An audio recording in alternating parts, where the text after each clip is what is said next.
l'antisémitisme, il y a un climat électrique qui a été créé et ça se mesure parfaitement puisqu'on voit bien le passage à l'acte devenait tellement pratiquement inéluctable avec cette accélération absolument incroyable depuis le 7 octobre.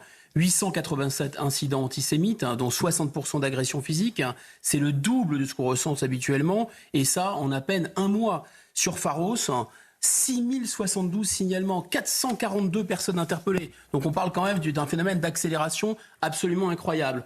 Pour autant, je suis, au risque de vous surprendre, contre cette expression que des digues ont sauté. Non. Ça fait déjà très longtemps, effectivement, que le cap a été franchi. De 2006 à 2018, par exemple. Voilà, on prend cette période, on a 11 assassinats clairement à caractère antisémite. Celui d'Ilan Halimi, on se souvient de Lord Ali, de Sarah Halimi, de Mireille Knoll, des 3 enfants Sandler et de leur père en 2012, des clients de l'hypercacher en 2015. En 2022, on déplorait déjà, si j'ose dire, 3 victimes juives. Donc il n'y a rien de nouveau finalement.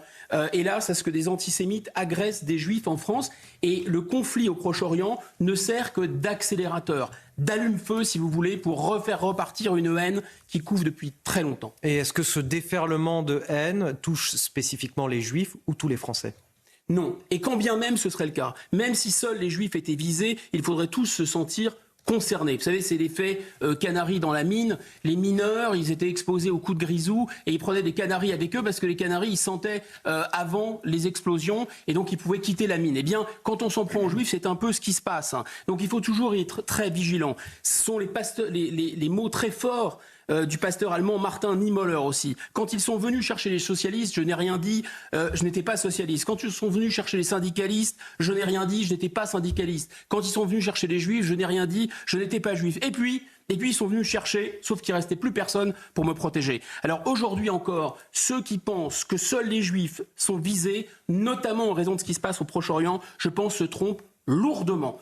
Lourdement, parce que comment douter une seconde que les mêmes qui visent les juifs visent aussi les chrétiens, visent les athées, visent les mauvais musulmans et tous ceux qu'ils appellent les mécréants. On nous parle, et c'est fatigant, cet amalgame. En réalité, c'est une inversion. C'est eux qui font l'amalgame. Et les tueurs de juifs sont aussi des tueurs de professeurs, sont aussi des tueurs de policiers, sont aussi des tueurs de prêtres, sont aussi des tueurs de parachutistes. Ils tuent les mécréants partout où ils les trouvent, ils les tuent dans les salles de rédaction, ils les tuent aux terrasses de café, ils les tuent dans les salles de concert, ils les tuent jusqu'à leur domicile. Et ceux qui collent des cibles sur le dos des juifs, ceux qui collent des cibles sur le dos des islamophobes, comme ils disent, ont déjà, à l'heure qu'il est, du sang sur les mains. La responsabilité de ceux qui s'allient avec les islamistes, qui achètent leur voix, qui leur trouvent des excuses, cette responsabilité, elle est non seulement écrasante, mais elle va leur coûter très cher. Souvenez-vous que les communistes iraniens qui avaient aidé les mollahs à prendre le pouvoir à Téhéran en 1979 ont été les premiers pendus.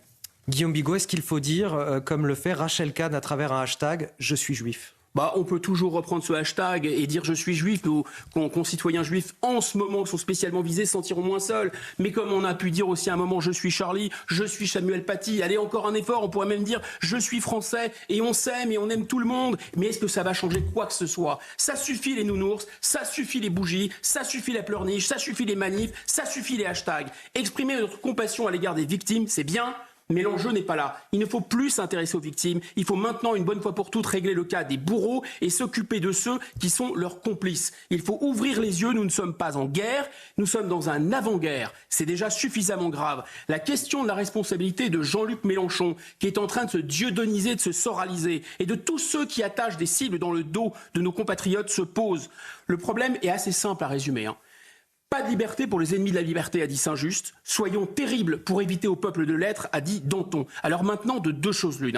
Soit nos dirigeants sont capables de transformer ces deux formules de la révolution en actes et se donnent les moyens rapidement de frapper de manière proportionnée mais implacable nos ennemis, soit le processus qui conduira au pire va se dérouler inexorablement. La guerre civile peut encore être éviter, mais cela implique que nos dirigeants cessent d'avoir la tremblante du mouton face à la Cour européenne des droits de l'homme et surtout cessent d'avoir un antisémitisme ou une guerre de retard. Nous ne sommes plus dans les années 40. Le problème n'est pas la peur de l'État. Le problème, c'est d'avoir confondu trop longtemps des gens haineux avec des soi-disant porteurs symboliques d'étoiles jaunes.